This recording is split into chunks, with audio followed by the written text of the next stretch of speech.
Welcome back to Red Hawk Media. Today we begin Final Cut. We're taking a look at the basics here. We're in Final Cut right now. If you haven't ever opened Final Cut, here's your icon that you've got. You've got the director's cut with the rainbow colors on there, and open that up. And we're going to start off just by importing a few things and working some of the basic tools, and that's our main focus today, is just to get acclimated to Final Cut. All right, so let's get started here. First thing we're going to do is we're going to go up to File, and we're going to go to New, and we're going to begin a new project. Okay, you can call this project whatever you want. Just so happens that we're working on an art anthology for Southern Lakes, so we're going to go ahead and create that. Okay, now we've got our new project here. Now, first thing that we've got to do is we've got to get something to put into our project. So again, I'm going to go up to File. There's a bunch of ways to do this. I'll show you this way first. I'm going to go to Import, and then I'm going to go to Media. Now what I'm going to do is I'm going to locate some media that's actually saved on my computer. Now, important thing to realize at this point, if you are connected to a server or an external drive or anything that's not physically on your computer, when you drag these things in, it creates a link to that location. So right now I'm actually connecting to a server, and I'm going in there and I'm going to be importing this whole folder of resized images here, and that is going to be available for now. When I open up my project next time, however, if I'm not connected to the server, Final Cut is going to look for it, and then it's going to say that everything is missing from my project, which is going to be a big mess. So, very carefully make sure that you always have whatever it is connected that you're dragging your media from. Alright, sorry about that long digression there. So, I've selected the different things that I want here. I'm going to go Import Selected. And if you want, you can copy them to your library. That's just another safe way of making sure you have the media on your computer physically saved. Let's go ahead and create a new event. I'm going to call this Art Anthology as well, and then go Import. Alright, now once I've imported those things, these slides, I've got them all in my workspace here. These are a bunch of scans from students that are in elementary to middle school age. Anyway, they're all in my library here, and now I can go ahead and drag them out from there into my workspace. Another way I promised to show you of importing stuff, which may be a little bit more simple, is you can always just take the pictures or video or whatever it is that you want to use, and you can always just drag it right into your workspace. You can do that too.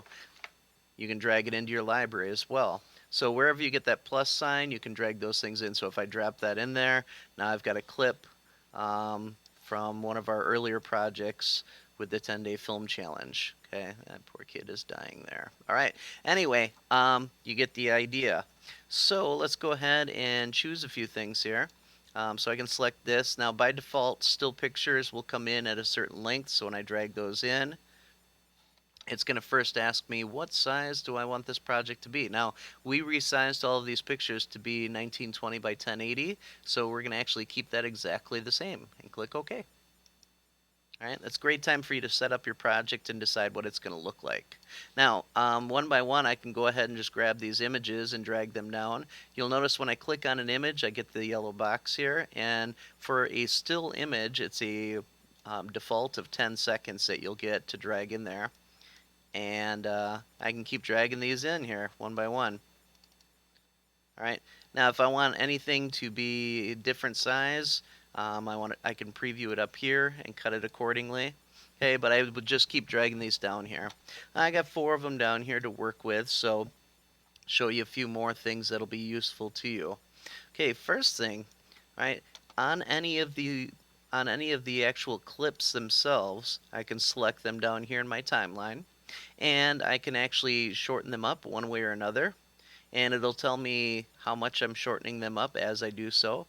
So if I want to make these all pretty systematically the same, I can. Okay, and then I can drag those down. Now, likewise, once I've already done this, it's not like the clip is gone. It didn't delete anything, it's not destructive.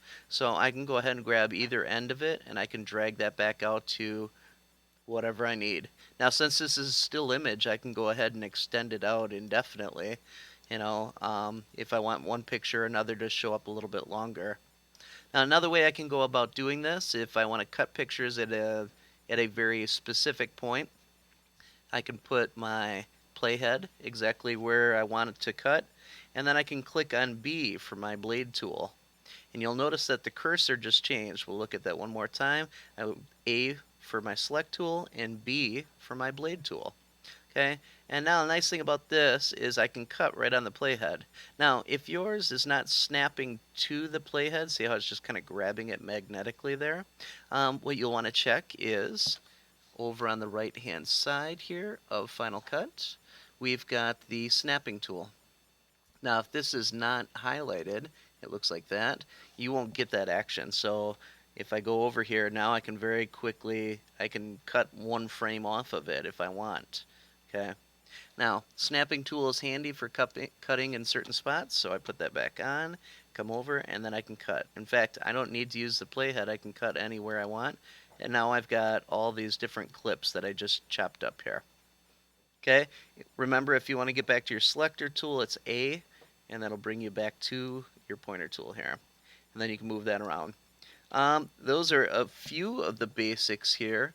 The only other thing that you might want to look at that would be useful for now, while you're putting your slideshow together, is we have down in the bottom right hand corner, we have the magnifying glass, and we can shrink the project down as small as we need it to be so we can see everything all together. Or if we want to be really specific in our cutting, we can stretch it way out and get to a point where it's practically frame by frame that we're cutting stuff. And you can see the time up on top, it's always indicated, so if you are shooting for certain times, this is the way to measure that.